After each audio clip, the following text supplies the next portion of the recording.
Okay, good morning, guys. This is Financial Management, Chapter 9, Stocks and Valuation. Okay, this is going to be an overview of Chapter 9. It's more of a supplement to the homeworks and the readings, so this should not be the only thing you study and look at. Okay, so here we go. Okay, just to set the stage, first of all, we want to cover some of the formulas we looked at earlier. Future value equals present value, 1 plus the interest rate to the exponent. N is the number of years that you are compounding. So this formula is the basis of what we're going to be using in determining the price of a dividend and the price of a stock. Okay, so we all remember this basic formula. If we want to come up with a future value of $100 for one period at 10%. Okay, so we just follow this pretty logically. 100 times 1 plus 10%. Excuse me, that should be sorry about that. 100 times 1.10, okay, or 100 at 10% interest compounded. The future value is $110.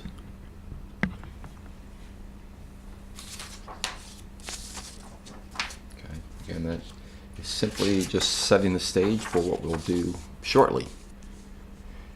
Okay, here we want to define some of the symbols, I guess, that we will be using in subsequent slides. DO is the dividend paid today. So if I'm holding a stock, I was just paid the dividend, okay, and I sell it to someone else, the dividend that I received is DO. The D1 is going to be what you are expecting for the subsequent year, the coming year. Let's say the end of the year. Likewise, PO, P1 are handled the same way. PO is the price today, and P1 is the price of that stock next year. In fact, PO is what we're going to be looking at in many of these problems.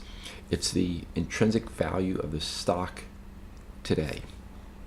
So we'll be looking at dividends out in the future, bringing them back to the present, okay, and coming up with PO, the price at this point in time.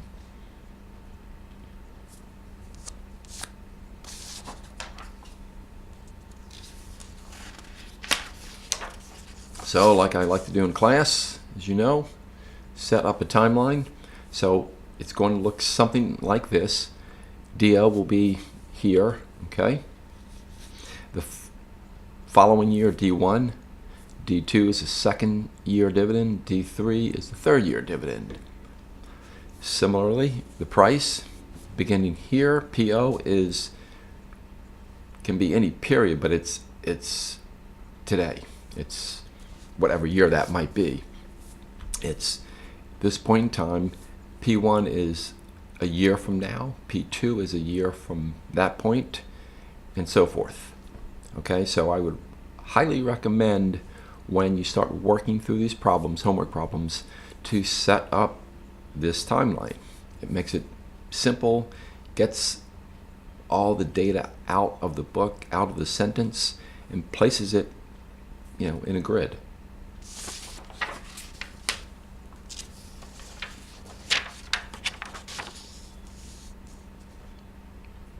Okay, just define some of the terms that you'll see in the problems. G is the growth of the company, and remember, think of that as if the company grows, the income is $1,000. Real simple example.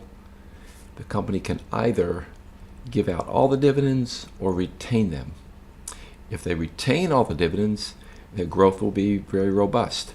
If they give out everything in dividends, their growth will be stifled. Okay, so that when you see that G, that's what that represents. R hat with that little symbol is expected return, what we expect. The R is a required. Okay, we saw those symbols in earlier chapters, but don't forget them, we'll be coming back to them.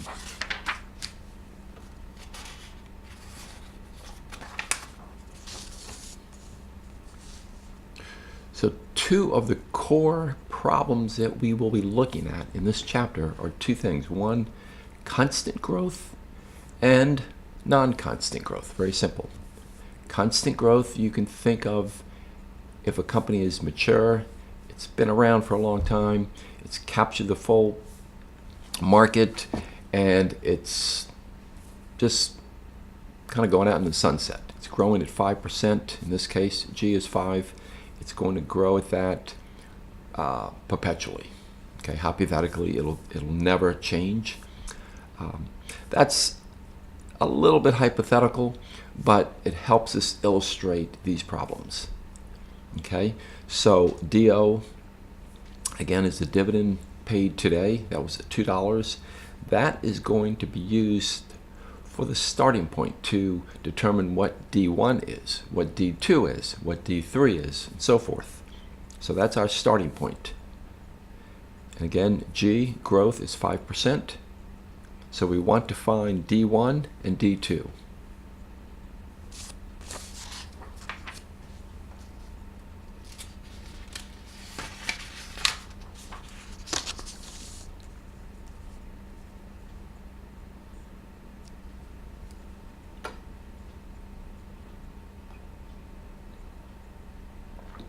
Okay, so to take a little coffee break. Okay, remember from the page before, DO is $2. Okay, so simple formula here, D1 equals DO times 1 plus the interest rate to the exponent 1. Okay, exponent 1, that's page number. That's just how many pages. It's my 6th page, exponent 1. Okay, that formula should look exactly like the first one I gave you, looking for the future value, present value, etc. Okay, now we're just simply plugging in amounts for dividends. Okay, so DO is $2. At $2 is growing at 5%, so you have to go 1.05 at 1 year. Okay, so we're expecting D1 to be $2.10. That's it. That's simple.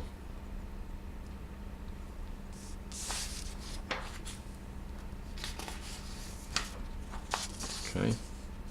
Now we have basically a new starting point. Is D2, $2.10. Now we want to see, I'm sorry, D1 is $2.10.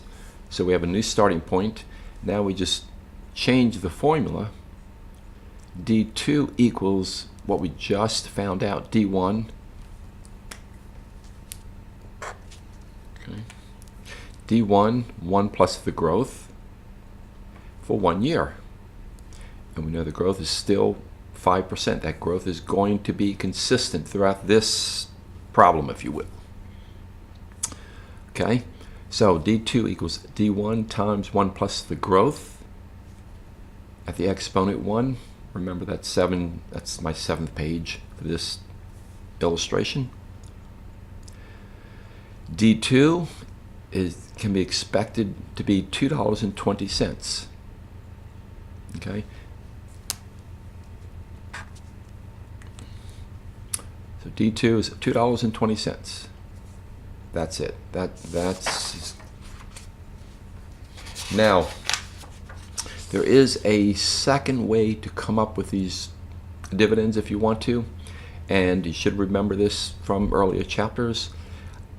We can use the initial DO, which was $2, and if we want to sort of extrapolate that out 2 years, 3 years, 4 years, however, set up, in this case, D2 equals DO, 1 plus the growth, but we want to see if it's constant. We can plug in the 5%, and simply use an exponent. So either way, this is an optional way to figure out the dividend at the second period, or the third period, or the fourth period. You would simply just change the exponent. Okay, so D2 again is $2.20, just as we found in the earlier one, $2.20. Okay.